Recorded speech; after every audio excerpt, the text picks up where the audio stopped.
Hey everyone, Mr. Skelton here. Today we are going to be talking about perimeter, circumference, and area in geometry. If you're looking at your notes, you'll see probably some familiar shapes with some familiar perimeter and area formulas. These are, for the most part, review for you.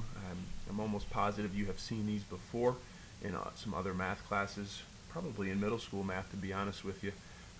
So it may take a couple minutes to kind of readjust to some of these things, but hopefully you find this lesson to be maybe not as challenging as some in the past. Let's first talk about really the words perimeter, circumference, and area. Perimeter, if you recall, is basically finding the distance around the outside of an object. Okay, circumference, we use circumference specifically for the circle because with perimeter, when you count around the outside of the sides of the object, we talk sides, and circles don't have sides, so perimeter and circumference are the same exact thing. We just use circumference for a circle. And then obviously area is the amount of space something covers. So like if you're trying to find the square footage of your wall so that you can paint your wall, or your parents are putting carpet in your house, they would get a measurement of the area of the floor so that they can take it into the hardware store and get a general idea of how many square feet of carpet they would need. So again, a lot of these terms are going to be familiar to you, so hopefully, like I said before, this is a nice transition into this lesson. Alright, so the vocabulary, you can see the square, the triangle, the rectangle, and the circle, and you can see their formulas for each. P standing for perimeter, and A standing for area. Now, I know we have these formulas here, but like for example, if you know that a side of a square was 5, you don't necessarily have to use the perimeter formula of 4 times s. I mean, if you know it's a square, you can just go 5 plus 5 plus 5 plus 5, or 5 times 4, and that gives you, 5 times 4, and that just gives you 20. If you're finding area, it's basically length times width, right, or base times height, so you can also think of it that way as well. It's the same thing. Your base would be 5, your length would be 5, so it's 5 times 5. You're still getting 25. All right. The triangle, that's the one where a lot of students, if they make a mistake, they just forget to put the 1/2 there in front of it. But again, triangle, you're finding all the sides. Rectangle, same thing as the square. If this length was 10 and this length was 5, a lot of students, because these tick marks here, because this has 2 tick marks and this has 2 tick marks, you have 10 and 10 is 20. If that's 5, this is 5. 10 and 10 is 20, and you get 30. So you do have formulas provided to you.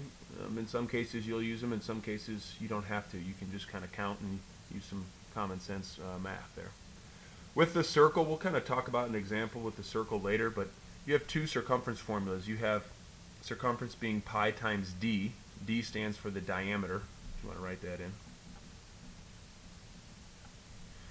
And the diameter is the line segment that goes all the way through the circle. In fact, see this arrow right here? If you just put a D there, that's pointing to the diameter. R stands for radius. And if you put an R right there, radius is, remember, just half of a circle. And this blank space was a C for circumference because the circumference, again, goes all the way around. Okay? Let's jump into some examples real quick and apply some of this to some problems. Alright, so these questions can be a little tricky, so I'm going to show you how I do them, and how you do them, and will depend on how your brain works, so I'll show you. It says you want to build a picture frame that is 5, you want to frame a picture that is 5 by 7. So the picture frame itself is 5, or the picture is 5 by 7. So I'm just going to put a little 5 there and a little 7 here. With a frame that is 1 inch wide. So that means it's 1 inch wide all the way around. So what I usually do on these is I kind of right near the corner, I just put a +1 there, a +1 there, and then down here I do the same thing, a +1 there, and a +1 there. And I'll tell you why here in a second. It says find the perimeter of the framed picture, find the area of the framed picture. Alright, so if this picture from here to here is 5, but I got to add 1 inch there to make 6, and I got to add 1 inch there to make 7, that means this length right there is a 7. Okay. Now down here, I know it may be tough to see, remember that was a 7, but this is from this point all the way down to this point, but now I have to incorporate that 1 inch. So if this is 7 here, I'm going to add 1 to get 8, add 1 there to get 9, so this is 9. So now finding the perimeter of the frame picture, you have 7 here, 9 there, and 9 there. So basically you have 14, 9 and 9, or if that's from 7 and 7, 9 and 9 make 18. And you just add those together. That's 12, add 1, 32. So your perimeter is 32. It also says to find the area.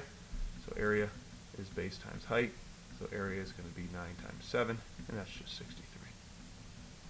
And that's going to be inches squared. Anytime you're doing area, remember it's units squared. So make sure you're using the correct units there. All right, go ahead and hit pause. Try the one next to you, and I'll check back with you when you resume. All right, we're back here. Very similar type question to the one you just did. Your 12-foot by 15-foot swimming pool has a 3-foot wide no-slip surface around it. Okay, so here's 12, here's 15, and now it's a 3-foot wide. So this is where I put my plus 3 here, plus 3 here, plus 3 here, plus 3 here. And now it says find the area of the pool, find the perimeter of the pool, including the no-slip surface. So I'm going to interpret the directions as they are. The first one says find the area of the pool. So I'm just going to do the pool part, which in this case would be base times height. The pool is just 12 by 15. So you take your calculator out, or you can do it by hand, your choice. But 12 times 15 should give you 180. And that's feet squared. Okay. Now, we need to find the perimeter of the pool, including the no-slip surface. So we got to do what we did before. If this is 12, we've got to add 3 to that, 15. Add 3 to that, which is 18. So now the entire length from here all the way to here is 18. This part here, from here to here, is 15, but we got to add 3 again to make 18, and add 3 again to make 21. So if that's 21, you know the other side's 21, 18 on top, 18 on the bottom.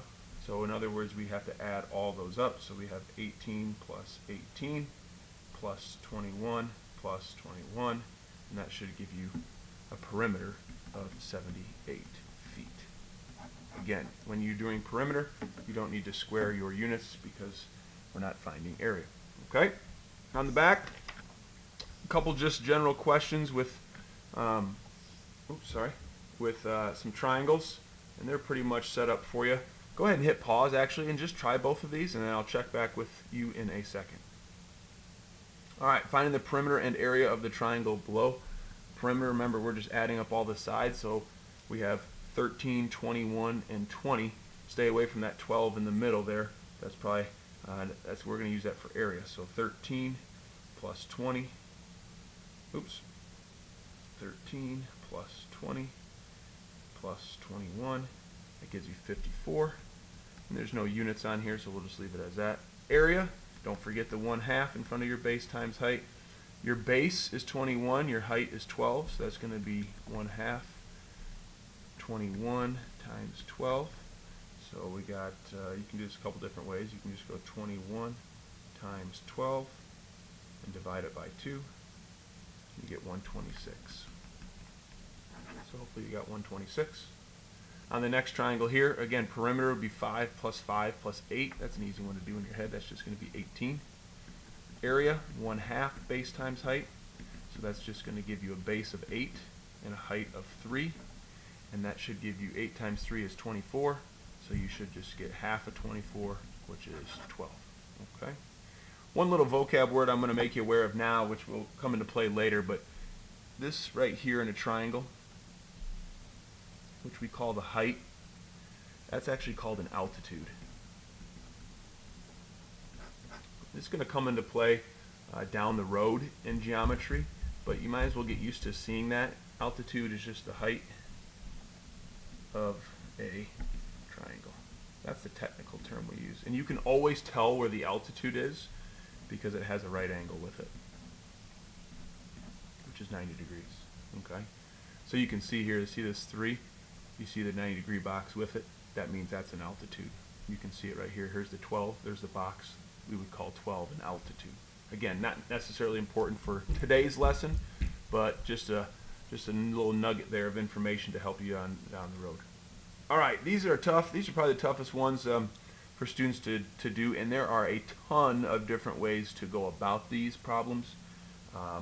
Some people call these irregular figures, some people call them composite figures, but essentially you have more than one of your rectangles or squares kind of pieced together, or you can see some parts are missing, and it's just about how your brain looks at these problems and how you want to go about doing it. Okay, I'm going to show you how I do it and then go from there. Let's first take a look at number one, and let's look at the markings. That's important. Remember, these are tick marks, so if that has 2 tick marks, that means since this has 2 tick marks, the distance has to be the same based on the marking. So if that's 9, this is 9. All right, that's important information. Now here's how I'm going to do this problem. I will have some students who will draw this line in here, they'll draw another line in here, and now they have like 3 separate rectangles. But I kind of do this when I look at this. This is how my brain kind of sees it. I know this is not a great drawing, but I'm basically making one big giant square here in red. Okay, and I know that big giant square, the area of it, because it asked me to find the area, is 9 times 9. So 9 times 9 is 81. Now that's not my answer, that's just this big space. And then what I'm going to do is kind of make boxes like that. Now here's the nice thing. I know that this single tick mark, this is a single tick mark right here, just has 1. That's 3. So I know that this is 3 and this is 3, which is helpful because I know now this box is 9, 3 times 3. Well, this is 3 because it has a single tick mark, and that's 3, so I know that box is 9. And what's nice is because the distance from here to here is 3, I know the distance from here to here is 3. Likewise, from here to here, 3. From here to here, 3. So I know this is 9. So basically what I'm going to do is I found the big area of 81, but I know the area of this small box is 9, that one's 9, that one's 9, and 9 times 3 is 27. So I'm going to subtract 27 from my 81, and that gives me 54 centimeters squared. Okay? Again, that's just one way to do it. There's all different ways out there that you can do that problem. All right, go ahead and hit pause and try the one right next to it and see what you can do. All right, back at it here. I'm going to take the same approach to this one. That's just how my brain looks at these problems. So I'm actually going to kind of close this figure off, and I'm going to outline in red what I'm looking at. All right, so I want to find the area of that big, massive rectangle. I know that the top part is 9. I know the left side is 5, so I know that base times height is 9 times 5, and that's 45. Now, that's not my answer. That's just the area of the big piece. Now, we got to figure out this space here, and I'm going to subtract it from this 45. Now, I know this part is 3. I want to find this distance right here. Okay, and I can do that because I know on the top, from this point to this point is 9. So that means the bottom from here all the way over here also has to be 9 because it's a rectangle. Well, I know that this part is 4. I know this part is 2. 4 plus 2 makes 6. If the whole thing has to be 9 and part of it's 6, that means this has to be 3. 2 plus 3, 5. 5 plus 4, 9. Since that's 3 and that's 3, I know that's a square, so I know that's 9. So I'm just going to subtract 9 from my 45, and I should get 36. Now there's no units on here, so we would just say 36. Okay. Last thing, I'm actually going to have you add this to your notes, and this is something that a lot of students miss, and it's the circle. Okay, so just draw a circle as best you can, and let's draw the center. Let's draw a radius. Remember, that's a radius. It's half a circle. And I'm just going to put the number 5.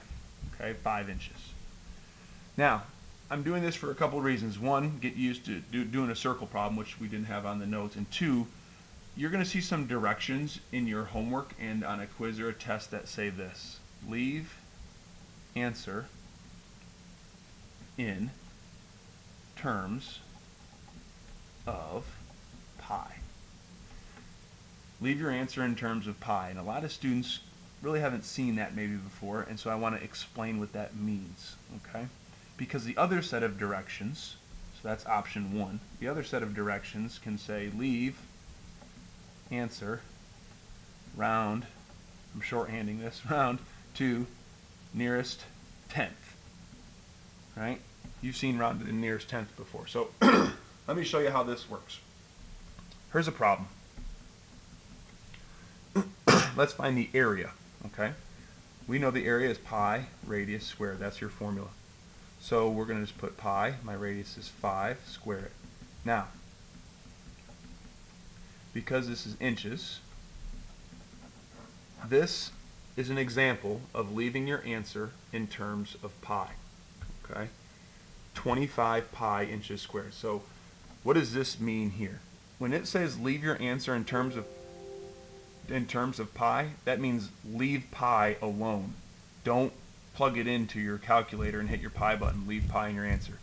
If it said round to the nearest tenth, hold on here. If it said round to the nearest tenth, that means you're actually going to take 25 and times it by your pi button, which, I'm going to grab my calculator here real quick, would look something like, let's see here, 25 times my pi button, that's going to equal 78.539, and if we're rounding to the nearest tenth, we got 78.5, okay, inches squared. So that's rounded to the nearest tenth. That's your answer in terms of pi. These are the same thing. They're just expressed two different ways. All right, so be careful on your quiz or homework. When you do circle problems, make sure you read the directions carefully. It's the same thing we did with the distance formula the other day, right? If it says leave your answer in simplest radical form or give me a decimal, you got to make sure you're aware of your two options. All right, if they want you to break down 8 into 2 radical 2 as a final answer, or if they want you to take 2 radical 2 and actually make it into a decimal, you have to be careful of your directions. That's the point I'm trying to make with you on your leave your answer in terms of pi. Okay? A lot of this should be reviewed, should go pretty quick for you. Make sure you're aware of your units. Make sure you're squaring your units if it's area. I will be checking for those small details on quiz tests and your classwork. All right, hope you have a great day. We'll check back with you in class. If you have questions, let me know.